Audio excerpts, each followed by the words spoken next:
Everybody ranks these stadiums by capacity, by which one hosts the final, by how the roof looks in a slow-motion drone shot at sunset. That's the wrong question. None of those things decide whether the hair on your arms stands up the second the ball hits the net. Only 4 things do.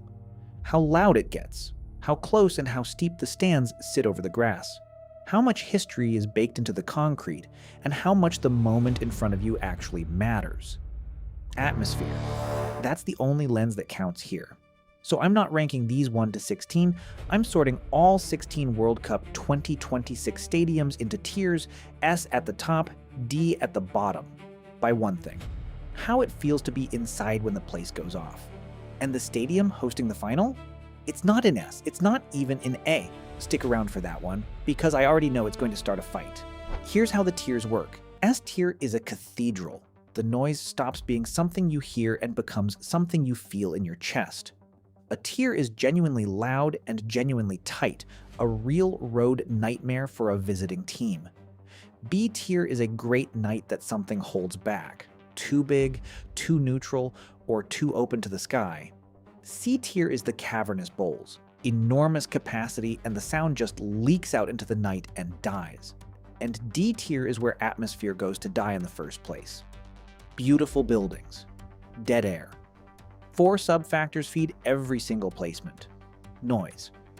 Does the roof trap it or let it escape? Density.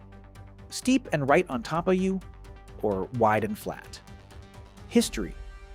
Does the ground have ghosts and stakes? A knockout night with a nation holding its breath, or a dead rubber group game? Score those 4 and the tiers basically sort themselves. Let's start at the top. Estadio Azteca, Mexico City. The only stadium on Earth to have hosted 2 World Cup finals, and in 2026 it becomes the first ever to host 3, full stop. The largest stadium in Latin America, and it opens the entire tournament. Mexico on the pitch, a whole country in the stands. Now add 7,000 feet of thin air that leaves visiting legs dead by the hour mark, a wall of green in every direction, and 6 decades of ghosts soaked into the concrete. Pelé in 70, then Maradona's hand, and, minutes later, the greatest goal the game has ever seen, both in '86. The crowd here doesn't watch football, it conducts it. There is no other tier for this place. Arrowhead, Kansas City. Forget the soccer reputation for 1 second. This is, by official Guinness measurement, the loudest stadium on the planet. 142.2 decibels. Louder than standing 100 feet from a jet engine, produced by a fan base packed into a steep bowl that traps every roar and fires it straight back down at the field. Now pour World Cup knockout football into that bowl. You get a wall of sound a visiting team physically cannot talk through. The building isn't a venue, it's a weapon. S. Estadio BBVA, Monterrey. El Gigante de Acero, the Steel Giant. Steep, tight, modern, with stands that hang right out over the grass and acoustics that bottle up the sound of one of the most fervent crowds in all of CONCACAF. This is Mexican club football at its absolute loudest. If you've never been inside a Rayados night, consider this your warning. S. Lumen Field, Seattle. Held the world record for loudest crowd twice before Arrowhead snatched it away. And the fans here once registered on an actual seismograph, the famous Beastquake. 70% of the seats sit under canopies that bounce the noise straight back down onto the pitch, and Seattle's supporter culture is the real thing, not a marketing slogan. Fun lineage note, before Seattle ever held that record, it belonged to Galatasaray's fans in Istanbul. So this noise has a pedigree, and Seattle borrowed it. The only reason it's not an S is the stakes ceiling. It tops out at the round of 16, so it never gets the deepest night. A. Mercedes-Benz Stadium, Atlanta, a semifinal venue, and one of the very few enclosed roofs in this tournament that works as an amplifier instead of a cavern. Atlanta rewrote the book on American soccer attendance. This city shows up in numbers, and it shows up loud. Close that roof, drop a semifinal inside, and it genuinely roars. A. Estadio Akron, Guadalajara. Chivas country. One of the most beloved and most passionate fan bases in all of Mexico, in a stadium that wraps the crowd in close around the pitch. It doesn't have Azteca's history or Monterrey's vertical steepness, but the noise is real and the color is everywhere you look. A. BMO Field, Toronto. The smallest ground in the whole tournament at around 44,000. And that's exactly why it works. Soccer-specific, no running track pushing you back from the action stands right on top of the touchline.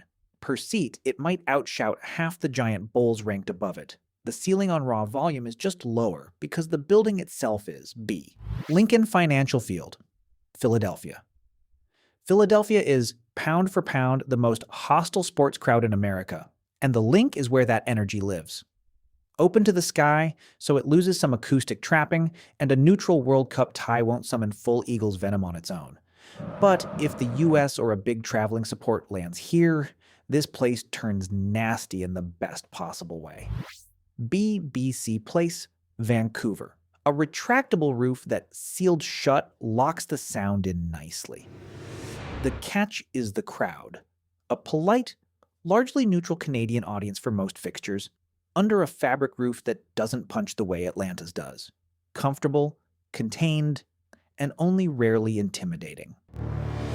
B. MetLife, New York, New Jersey Stadium. The final. Yes.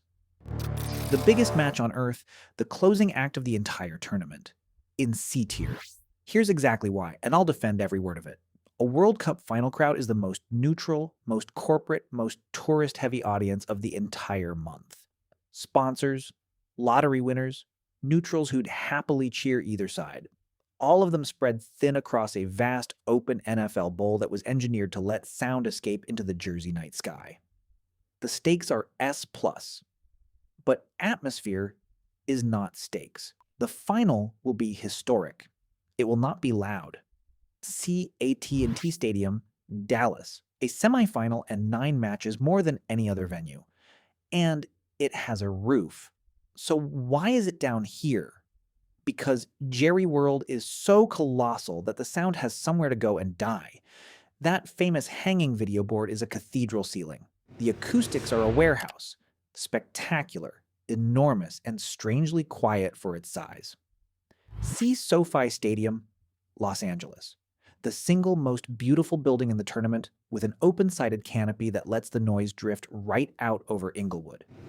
Pair that with an LA crowd that famously arrives at halftime and leaves on 80 minutes, and you get pure spectacle with no soul underneath it. CNRG Stadium, Houston. Enclosed, climate perfect, and acoustically fine. A solid, sealed bowl that can get loud in patches but has no real supporter tradition driving the engine. Pleasant, comfortable, forgettable. See Levi's Stadium, Santa Clara. Famous in NFL circles as one of the quietest big stadiums in the entire country. A tech crowd library with sun-baked seats that people abandon at the break to go hunt for shade. A beautiful, expensive nothing. Gillette Stadium, Boston, Foxborough. Open, exposed, and stranded in a parking lot 30 miles from the city whose name it borrows. It hosts a quarterfinal, sure, but this building has never once been an acoustic cauldron, and a neutral mid-tournament tie isn't going to turn it into one. D.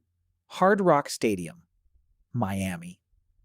Miami shows up late, leaves early, and treats the whole event as a backdrop for the suite. Heat and humidity flatten the standing energy. The bowl is open, and while it does host a quarterfinal, its real showcase late tournament fixture is the third-place playoff, the single most pointless match in all of football. D. So that's the board. S for the Cathedrals, Azteca, Arrowhead, Monterrey. D for the libraries, Levi's, Gillette, Miami.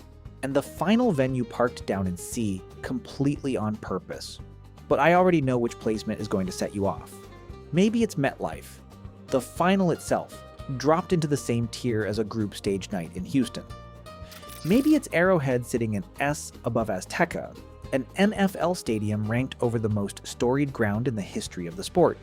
Or maybe it's Dallas, a semifinal, 9 matches, an actual roof, stuck in C while tiny little BMO Field sits a full tier above it.